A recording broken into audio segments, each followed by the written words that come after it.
Ջրի արտահոսքի հետքերով մասնավոր տունը ունենք sense խոնավացած հատված, պատվիրատուն, ստեղ արդեն նախապես, այսինքն սալիկի կարերը խնդիր ունեցել, փակել է, սա խնդիր է, այսինքն սա հիմա այս արտահոսքը դեպի կողմ չեմ կարող ստանամ, բայց նկարագրելով, այս մանր մուներ իրան ուսումնասիրելով կռահում եմ, որ այստեղ ամեն դեպքում անհերմետիկ է եղել սալիկը, բացի սա ուսումնասիրում եմ նաև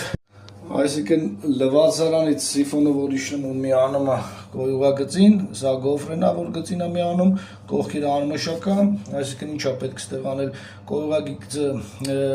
սալիկի մակարդակից վերև բարձրացնել, կողքերը տեբոքսիտնի սմալով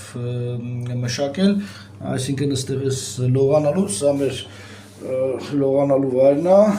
ստեղից ուղղորդված, լուսավոր տեղը գնում ու իշնում է հատակի տակ։ Ճնշումներով համակարգը ստուգեցի, այսինքն սառը և տաք ջրերի անկում չունենք, այնպես որ սա էլ ենք բացառում։ Կոյուղագիծերն էլ է տեսադիտարկած, այսինքն ստեղ մեր միակ հավանական աղբյուրը մնում է սալիկի անհերմետիկությունը, որ եղել է ժամանակին, մեկ էլ այդ լվացարանի այդ կոյուղագծի